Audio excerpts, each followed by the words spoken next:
Andrés conocía ese supermercado de memoria. Cada pasillo, cada precio, cada oferta que nunca era tan buena como parecía. Pero esa mañana no estaba comprando. Estaba parado en la entrada, con ropa limpia y los ojos tranquilos, mirando el lugar donde todo había empezado y donde, sin saberlo, también había terminado. Se tocó la muñeca izquierda. El reloj seguía ahí, el mismo reloj barato que siempre usó como si valiera una fortuna.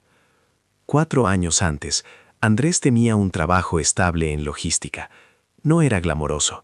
Era levantar cajas, revisar inventarios, firmar guías de despacho. Pero era suyo y pagaba las cuentas. Tenía 41 años, un departamento alquilado y la certeza silenciosa de que estaba construyendo algo. Esa certeza es peligrosa, porque cuando crees que tienes una base sólida, empiezas a construir más rápido de lo que la base puede soportar, y nadie te avisa cuando estás llegando al límite. Todo empezó con una tarjeta de crédito, no con una deuda enorme, no con una decisión irresponsable, con una tarjeta que llegó por correo, con una nota que decía, «Usted fue preseleccionado». Andrés la activó porque parecía útil tenerla para emergencias. El límite era bajo, la tasa de interés estaba en letra pequeña. La usó por primera vez en el supermercado. $32 en comida. Pensó que lo pagaría ese viernes. No lo pagó ese viernes. Un mes después llegó otra oferta, esta vez con un límite mayor. Andrés la aceptó porque la primera tarjeta ya estaba al 80% de su límite. Solo para tener espacio, se dijo. Así funciona la trampa del crédito fácil. No te roba de golpe, te presta, con una sonrisa, con una firma, con la promesa de que tú controlas. Y cada vez que usas el crédito para pagar crédito, el agujero no se llena, se hace más profundo, con tus propias manos. Fue en ese periodo que Andrés compró el reloj. No era caro, pero lo usaba como si lo fuera. Hay algo en llevar un reloj que te hace sentir que el tiempo es tuyo, que lo controlas, que sabes hacia dónde va.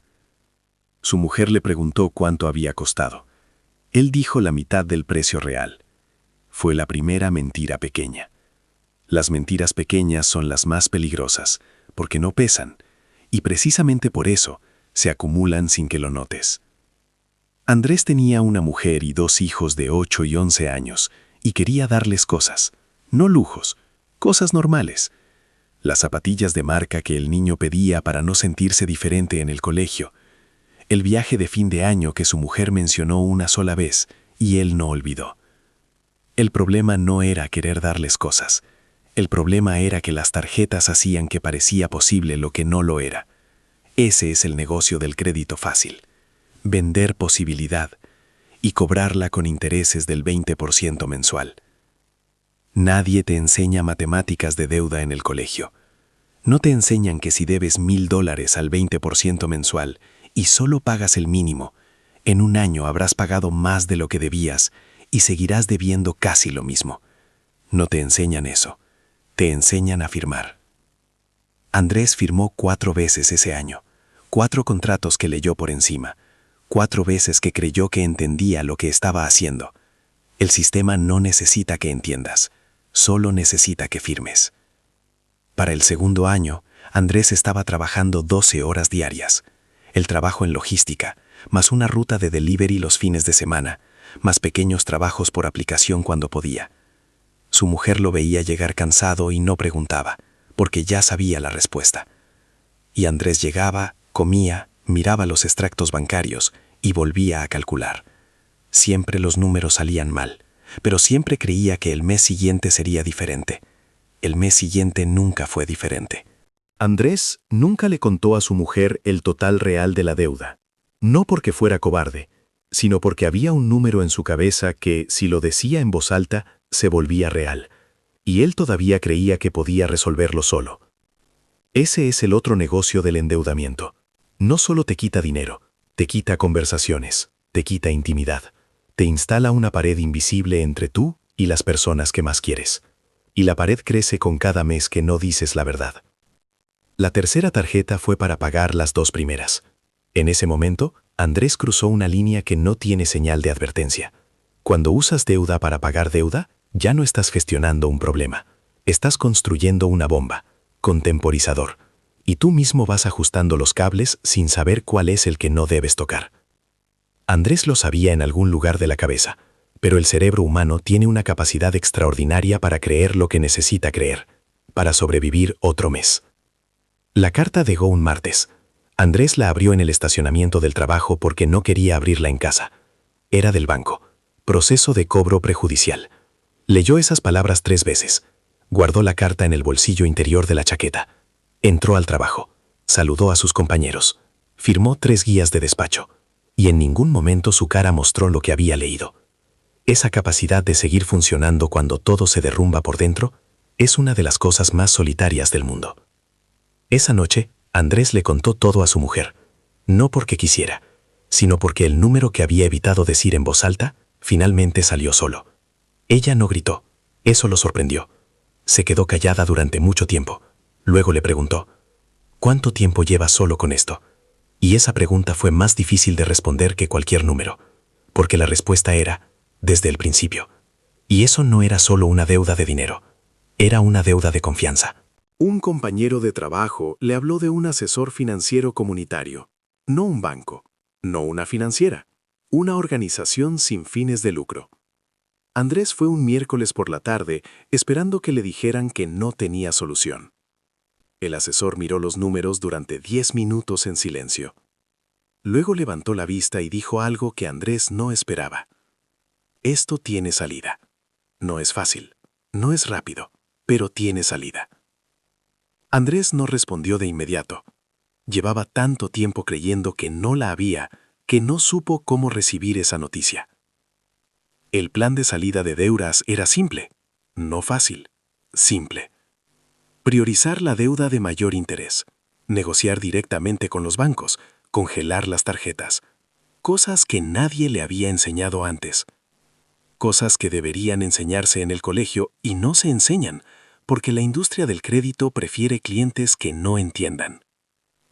Andrés pasó 3 semanas estudiando lo que debería haber sabido a los 20 años, y cada cosa que aprendía le generaba la misma emoción, rabia y alivio, al mismo tiempo. Andrés llamó al banco con una lista de preguntas que el sistema no espera que tengas.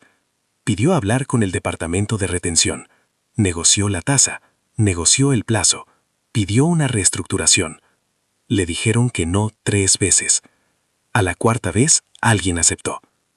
Eso también es parte de lo que no te enseñan, que los bancos prefieren negociar antes de perderlo todo en un proceso legal, que el poder no está siempre donde parece estar, que a veces solo necesitas saber a qué puerta tocar y seguir tocando. Una noche, su hijo mayor le preguntó qué era una tarjeta de crédito. Andrés dudó. Luego se sentó con él en la mesa de la cocina y le explicó. Le explicó cómo funcionan los intereses, lo que significa el límite de crédito, por qué la letra pequeña existe. Le explicó todo lo que él no había sabido a tiempo. Su hijo escuchó con la cara seria de los niños cuando sienten que están recibiendo algo importante. Andrés pensó, si esta conversación evita que mi hijo cometa los mismos errores, entonces algo de todo esto habrá valido la pena. En América Latina, el 80% de los hogares tiene algún nivel de deuda con intereses superiores al 15% mensual. La industria del crédito factura billones al año, y el 20% de esa facturación son intereses pagados por personas que nunca entendieron completamente lo que firmaron. No es un accidente, es un modelo de negocio, diseñado para que no entiendas, diseñado para que firmes, diseñado para que necesites más crédito para pagar el crédito anterior. La única forma de salir es entender el juego antes de que el juego te consuma. 2 años después de esa carta en el estacionamiento, Andrés pagó la última deuda. No fue un momento dramático. Fue un jueves por la tarde, solo en el departamento, frente a la pantalla del computador. Hizo clic en confirmar pago y se quedó mirando la pantalla durante 1 minuto sin hacer nada más. No lloró, no gritó, solo respiró, porque había algo en ese silencio que valía más que cualquier celebración. Era el silencio de alguien que ya no le debe nada a nadie, solo a sí mismo. Su mujer le preguntó si quería comprarse un reloj nuevo, uno bueno. «Te lo mereces», dijo. Andrés miró el reloj que llevaba en la muñeca, el mismo de siempre, barato, rayado, con la correa un poco desgastada. Dijo que no, porque había entendido algo que tardó años en aprender. El valor de las cosas no está en lo que cuestan, está en lo que te costaron. Y ese reloj le había costado la lección más cara de su vida. No estaba dispuesto a cambiarlo por nada. Andrés entró al supermercado, tomó un carrito, recorrió los pasillos que conocía de memoria, eligió lo que necesitaba, no lo que las ofertas le decían que necesitaba. Llegó a la caja, sacó la billetera, pagó en efectivo, y cuando salió, se paró un momento en la misma entrada donde había empezado esta historia. Se tocó la muñeca izquierda. El reloj seguía ahí, el mismo reloj barato. Ahora entendía por qué nunca lo había cambiado. Era el único lujo que no le había costado nada que no pudiera pagar.